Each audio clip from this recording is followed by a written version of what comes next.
வணக்கம் மக்களே, welcome to my channel glimpse of Raji. இந்த வீடியோவில் நாம் ஒரு முக்கியமான விஷயத்தை பற்றி தான் பேச போகிறோம். How to forget someone. நாம் ரொம்ப நேசித்தவங்களை எப்படி மறக்கிறது, அதை பற்றி தான் இந்த வீடியோவில் டிஸ்கஸ் பண்ண போகிறோம். எனக்கு தெரிஞ்ச சில டிப்ஸை அதை உங்கள்கிட்ட நான் ஷேர் பண்ண போகிறேன். நம்ம லைஃப்பில் பல ரிலேஷன்ஷிப்பில் நாம் யாரோ ஒருத்தரை லெட் கோ பண்ணியிருப்போம். அவங்க நம்மளை கடந்து போயிருப்பாங்க, இல்லை நாம் அவங்கள கடந்து வந்திருப்போம்.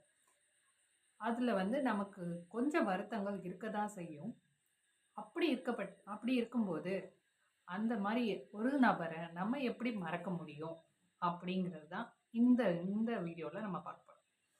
என்னை பொறுத்த வரைக்கும் உங்களால் 100% எந்த ஒரு நபரையும், எந்த ஒரு நிகழ்வையும், எந்த ஒரு எக்ஸ்பீரியன்ஸையும் அவ்வளோ சீக்கிரமாக மறக்கவே முடியாது. மேபி அதை கம்ப்ளீட்டாக மறக்க முடியலனாலும் உங்களால் ஒரு 0.1% வரையும் அதை பற்றி நினைக்காம இருக்க வரைக்கும் மறக்க முடியும். கிட்டத்தட்ட 99% உங்களால் மறக்க முடியும். ஆனால் அந்த 1% உங்கள் கூடவே தான் இருக்கும்.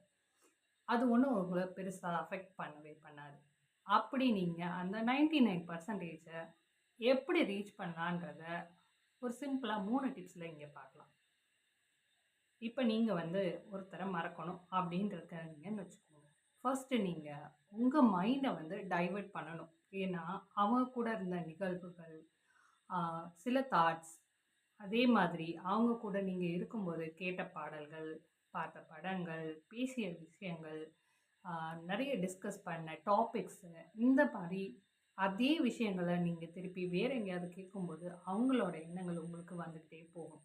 ஸோ அந்த மாதிரி வரும்போது உங்களோட கவனத்தை நீங்கள் திசை திருப்பணும். ஸோ அந்த மாதிரி திசை திருப்பினீங்கன்னா, உங்கள் மைண்டை நீங்கள் டைவர்ட் பண்ணிங்கன்னா கண்டிப்பாக நீங்கள் உங்களால் மறக்க முடியும். உங்களுக்கு பிடிச்ச செயல்களை செய்கிறது, உங்களுக்கு பிடித்தமான பாடல்களை கேட்குறது, உங்களுக்கு பிடிச்ச புக்ஸை வாசிக்கிறது, உங்களுக்கு பிடிச்ச விளையாட்டை விளையாடுறது, கவிதை எழுதுறது, இல்லை எனக்கு இதெல்லாம் எதுவும் தெரியாது, எனக்கு ரொம்ப பேச பிடிக்கும் அப்படின்னா உங்களோட ஃப்ரெண்ட்ஸ்கிட்ட நீங்கள் பேசுகிறது, இது எல்லாமே உங்கள் மைண்டை டைவர்ட் பண்ணிகிட்டே இருக்கும். ஸோ இந்த மாதிரி விஷயங்களை ஃபஸ்ட்டு நீங்கள் ட்ரை பண்ணுங்கள். செகண்ட் ஒன், ரொம்ப ஓவர் திங்க் பண்ணாதீங்க.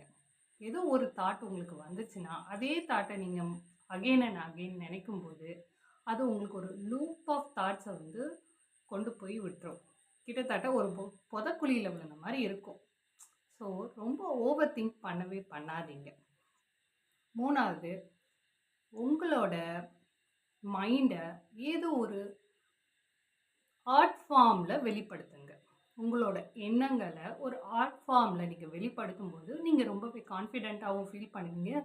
த சேம் டைம் உங்களோட தாட்ஸ் எல்லாம் இன்னுமே ரொம்ப ப்ரொடக்டிவாகவும் இருக்கும்.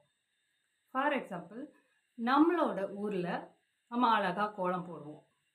அந்த கோலம் போடும்போது நம்மளோட எண்ணங்கள் எங்கேயுமே போகாது. ஏன்னா அதுக்கு புள்ளி வைக்கணும், அந்த புள்ளி சரியாக இருக்கணும், அது நேர் புள்ளியா ஊடு புள்ளியான்ற மாதிரி அதையும் பார்த்து வைக்கணும். அந்த புள்ளிகளை ஜாயின் பண்ணும்போது மிகச்சரியாக ஜாயின் பண்ணணும், இல்லைன்னா அந்த கோலம் அலங்கோலமாக மாறிடும். இந்த மாதிரி ஒரு ஆர்ட் ஃபார்மில் உங்களோட தாட்ஸை நீங்கள் போட்டு ப்ராசஸ் பண்ணும்போது அது ரொம்பவே உங்கள் மைண்டை சேஞ்ச் பண்ணும். உங்கள் மைண்டுக்கு ரொம்ப ரெஃப்ரெஷிங்காக இருக்கும்.